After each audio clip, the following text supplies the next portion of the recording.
Hi guys, I'm Bhagwat sir. Let's start our lesson part of sentence. इसमें हम थोड़ा सा ओवरव्यू के द्वारा देखेंगे कि इसके पार्टों को कैसे अलग अलग किया गया और कैसे इसको पहचाना जाएगा कि सब्जेक्ट क्या है, सब्जेक्ट कितने होते हैं, प्रेडिकेट में इनके मुख्य अंग क्या होते हैं, कौन कौन से होते हैं, कैसे होते हैं, ये सारी जो है इसके अंदर डिटेल रूप से हम देखेंगे। कुछ बातें आपको समझ में आएंगी, कुछ नहीं समझ में आएंगी, लेकिन धैर्य को नहीं खोना है, ध्यान देना है और जो है आगे की तरफ सोचना है। यहाँ देखिए पहला सेंटेंस है हमारा, रिया इज अ ब्यूटीफुल। अब रिया इज अ ब्यूटीफुल का मतलब होता है रिया सुंदर है। अब रिया सुंदर है, सब्जेक्ट हमारा कौन है? रिया। कैसा सब्जेक्ट है भाई? तो सब्जेक्ट में ये जो है किसी प्राणी का नाम है, तो किसी प्राणी का नाम हो गया तो ये जो हमारा नाउन है, ये रिया हमारा नाउन है। इज जो है हमारा हेल्पिंग वर्ब की कैटेगरी में आएगा, हेल्पिंग वर्ब हो गया। और ब्यूटीफुल ये जो है किसी की विशेषता बताता है। किसकी विशेषता बताता है? रिया की विशेषता बता रहा है। तो रिया की विशेषता बता रहा है, इसलिए यह जो है क्या कहलाएगा? कॉम्प्लीमेंट कहलाएगा, क्योंकि रिया के द्वारा यहाँ कोई काम नहीं किया जा रहा है, रिया के विषय में बताया जा रहा है। तो रिया की विशेषता बता रहा है, रिया कोई काम नहीं कर रही है, रिया के द्वारा कोई एक्शन नहीं हो रहा, वर्ब में एक्शन नहीं हो रहा, तो ये ऑब्जेक्ट नहीं कहलाएगा, ये कहलाएगा कॉम्प्लीमेंट। और कॉम्प्लीमेंट में ये सब्जेक्टिव कॉम्प्लीमेंट कहलाएगा। दूसरा क्वेश्चन देखते हैं, Mumbai is a big city. Mumbai एक बड़ा शहर है, तो सब्जेक्ट क्या हुआ हमारा? मुंबई। क्यों? ये किसी जगह का स्थान है, किसी स्थान का नाम है, तो किसी स्थान का नाम है तो मुंबई हो गया। ये हेल्पिंग वर्ब हमारी हो गई। बिग सिटी बड़ा शहर है। कौन बड़ा शहर है? मुंबई बड़ा शहर है। तो ये मुंबई की विशेषता को बता रहा है, यहाँ मुंबई के द्वारा कोई काम नहीं किया जा रहा है, इसलिए ये कॉम्प्लीमेंट कहलाएगा। और कॉम्प्लीमेंट कहलाएगा, किसका कॉम्प्लीमेंट कहलाएगा? सब्जेक्टिव कॉम्प्लीमेंट कहलाएगा। तीसरा सेंटेंस को देखिए, honesty is the best policy. Honesty is the best policy का मतलब होता है कि ईमानदारी एक अच्छी नीति है। तो किसके विषय में बात हो रही है? ईमानदारी के विषय में बात हो रही है। तो ईमानदारी क्या है? ईमानदारी निरंकार है, इसको न देखा जा सकता है, न छुआ जा सकता है, न चखा जा सकता है, केवल ये हमारी सोच है। सोच के तहत जो है ये अब्स्ट्रैक्ट नाउन कहलाता है। और ईमानदारी के विषय में क्या कहा जा रहा है कि ये एक अच्छी पॉलिसी यानी एक अच्छी नीति है। तो यहाँ ऑनेस्टी कोई काम नहीं कर रही है, ये जो हमारा कॉम्प्लीमेंट है। कॉम्प्लीमेंट है तो कैसा कॉम्प्लीमेंट है? सब्जेक्टिव कॉम्प्लीमेंट है। नेक्स्ट वन देखिए, यू आर प्लेइंग चेस। यहाँ पर यू आर प्लेइंग चेस, तुम जो है चेस खेल रहे हो, तो तुम चेस खेल रहे हो, यहाँ यू हमारा सब्जेक्ट है। और यू कैसा सब्जेक्ट है भाई? नाउन है या प्रोनाउन है? तो आपने देखा कि यू जो है ये प्रोनाउन है। ये क्या है? प्रोनाउन है। तो you are playing chess, you के द्वारा कोई काम किया जा रहा है। क्या काम किया जा रहा है? चेस खेलने का काम किया जा रहा है। तो ये जो है हमारी हेल्पिंग वर्ब है, ये जो हमारी हेल्पिंग वर्ब है ये हमारा मेन वर्ब है। इसके द्वारा जो है ये काम क्या हो रहा है भाई? चेस खेलने का काम। तो चेस खेलने का काम हो रहा है, तो ये एक्शन वर्ब है। एक्शन वर्ब होने के नाते यहाँ जो है चेस के ऊपर इसका इफेक्ट पड़ता है और चेस जो है ऑब्जेक्ट हो जाता है। तो ऑब्जेक्ट में कैसा ऑब्जेक्ट होगा? Direct object. कैसा ऑब्जेक्ट होगा भाई? Direct object. नेक्स्ट सेंटेंस देखिए, ही हैज अ काउ। उसके पास एक गाय है। वह कौन है?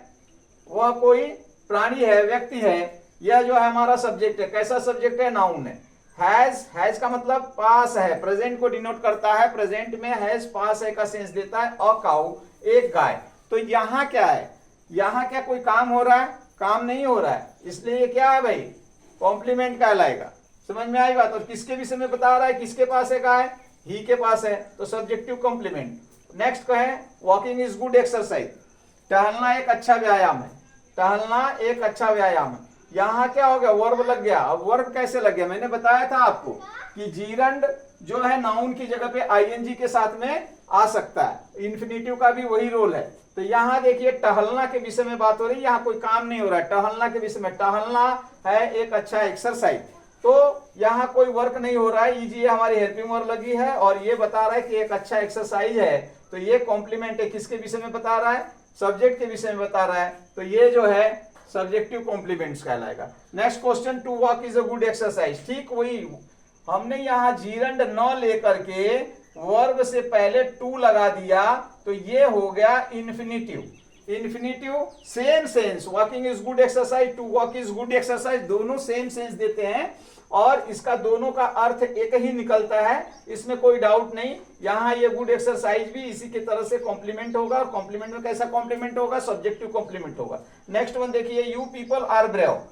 तुम लोग बहादुर हो। अब यहाँ देखिए, यहाँ यू, ये क्या है भाई? सब्जेक्ट की जगह पे आया। सब्जेक्ट तो हमारा यू पीपल है, तो यू क्या है? यू जो है प्रोनाउन है। और पीपल क्या है? पीपल एक कलेक्टिव नाउन है।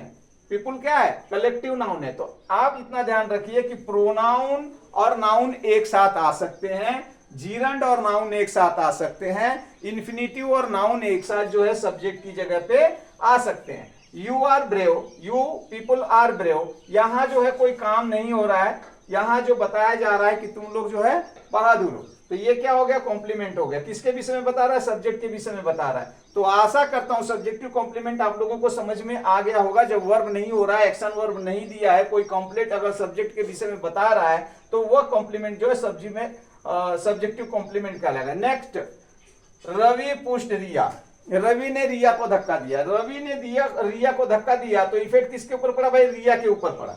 रवि ने जब धक्का दिया तो इफेक्ट किसके ऊपर पड़ा, रिया के ऊपर पड़ा।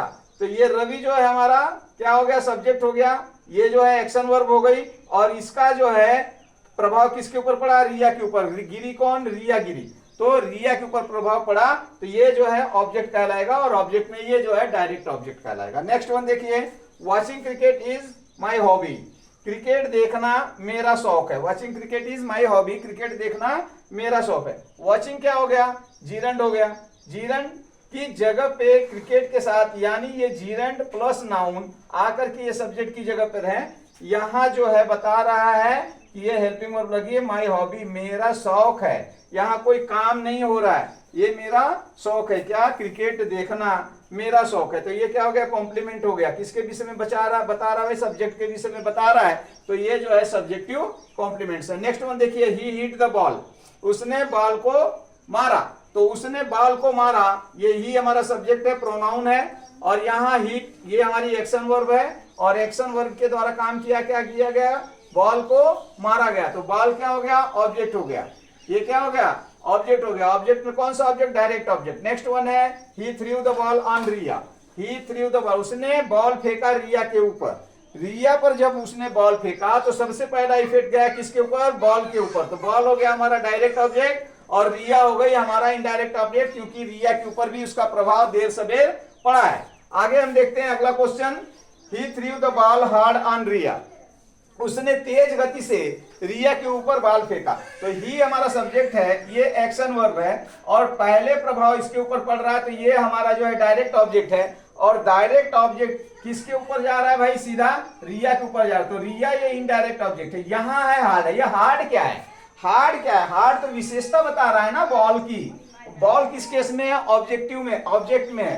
तो यहाँ बॉल फेंका, लेकिन बॉल कैसे फेंका, तेज गति से फेंका। तो तेज गति ये जो है बॉल की विशेषता को बता रहा है, इसलिए यहाँ ये कॉम्प्लीमेंट है, और कॉम्प्लीमेंट होने के नाते ये ऑब्जेक्टिव केस की विशेषता को बता रहा है, तो ये ऑब्जेक्टिव कॉम्प्लीमेंट कहलाएगा। ऐसे एग्जाम्पल के जरिए से मैं समझाने का आपको प्रयास कर रहा हूं, एकदम साधारण तरीके से, कि जो आपको समझ में आए। प्रैक्टिस मैक्स मैन परफेक्ट, ये आप जानते हैं, आप प्रैक्टिस करेंगे तो आगे अवश्य बढ़ेंगे। धैर्य को नहीं खोना है, धीरज को नहीं खोना है। अब अगला क्वेश्चन देखिए, mom laughed at a lot, mom laughed a lot, माँ जो है जोर से हंसी। माँ जोर से हंसी, अब यहाँ जो है ये हंसना वर्ब है, यहाँ देख रहे हैं हंसना वर्ब है, लेकिन इसका प्रभाव किस पर पड़ रहा है, माँ तो जोर से हंसी, लेकिन इसका प्रभाव किसी पे पड़ रहा है क्या, यहाँ कोई है ऐसा जो इसका प्रभाव पड़ रहा है, नहीं पड़ रहा है। इसलिए ये क्या हो गया, कॉम्प्लीमेंट हो गया। और किसके विषय में बता रहा है भाई, मॉम के विषय में बता रहा है, तो ये सब्जेक्टिव कॉम्प्लीमेंट हो गया।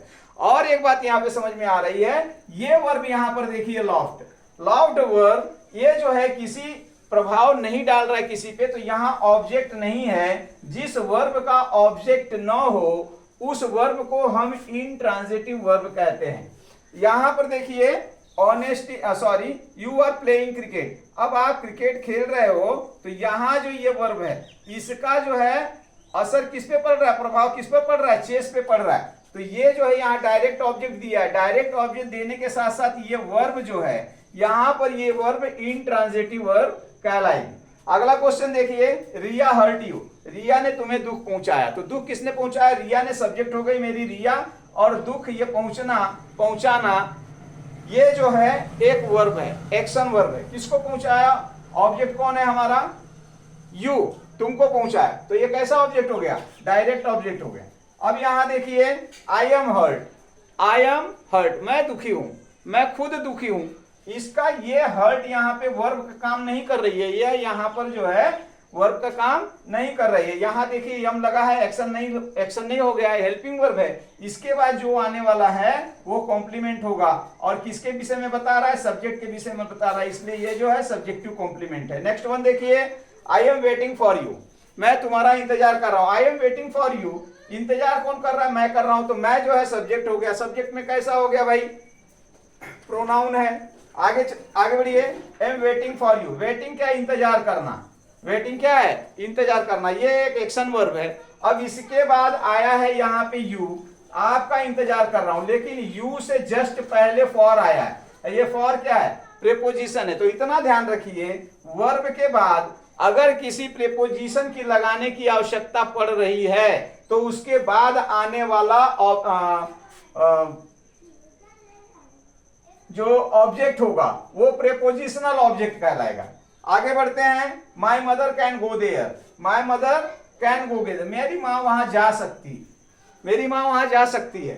तो मेरी माँ वहां जा सकती, काम क्या हो रहा है यहाँ पे, काम कुछ नहीं हो रहा है। अब ये कैन क्या है, ये है भैया आपका मॉडल हेल्पिंग वर्ब। क्या है ये, मॉडल हेल्पिंग वर्ब। तो यहां आपने देखा कि कैन जो है मॉडल हेल्पिंग वर्ब के साथ आ रहा है, यहां जो है गो आपका मेन वर्ब बन रहा है। लेकिन ये मेन वर्ब के द्वारा कोई एक्शन हो रहा है क्या, कोई एक्शन नहीं हो रहा है। यहां जो है ये देयर क्या है, ये देयर कॉम्प्लीमेंट है, किसके विषय में बता रहा है, माँ के विषय में बता रहा है, इसलिए ये जो है सब्जेक्टिव कॉम्प्लीमेंट है। आगे हम देखते हैं, I myself should buy a car, मुझे अपने द्वारा एक कार खरीदनी चाहिए। तो माई सेल्फ ये आपका सब्जेक्ट हो गया। माई सेल्फ क्या है यहाँ पर, अपने खुद से एक कार मुझे खरीदनी चाहिए, ये यहाँ कहलाता है इंटेंसिव प्रोनाउन। क्या कहलाता है, इंटेंसिव प्रोनाउन। ये जो है और सब्जेक्ट में भी आता है, ऑब्जेक्ट में भी आता है। नीचे एक और देखिए, I will do it my self, मैं इसे स्वयं कर लूंगा, मैं इसे स्वयं कर लूंगा। अब यहाँ देखिए, यहाँ वर्ब आया है विल, यहाँ आई, ये सब्जेक्ट हो गया आपका, ये डू एक्शन वर्ब बता रहा है, ये इट यहाँ जो है इस काम को, और ये माई सेल्फ यहाँ क्या कहलाएगा, ये कहलाएगा रिफ्लेक्सिव प्रोनाउन। क्या कहलाएगा, रिफ्लेक्सिव प्रोनाउन। तो इस तरह से आपने जो सारे चीजों को देखा, यहाँ ये प्लेइंग जो देख रहे हैं आप, ये जो है आपको मैंने बताया है क्या, ये तो ये मेन वर्ब है, ये क्या है, मेन वर्ब है। तो इस तरह से आप लोगों को अच्छी तरह से समझ में आ गया होगा इस वीडियो के द्वारा कि हमको पार्ट ऑफ सेंटेंस में किस तरह से समझना है, किस तरह से नहीं समझना। बच्चे देखो, और मेरे कहने का तात्पर्य यह है कि आप जो है कुछ बातें जो नहीं समझ में आ रही हैं, वीडियो को वापस जो है कि देखिए, एक बार समझने का प्रयास कीजिए। बेहतर तरीके से आपको सिखाने का प्रयास कर रहा हूँ, समझाने का प्रयास कर रहा हूँ। थैंक यू, धन्यवाद, टेक केयर।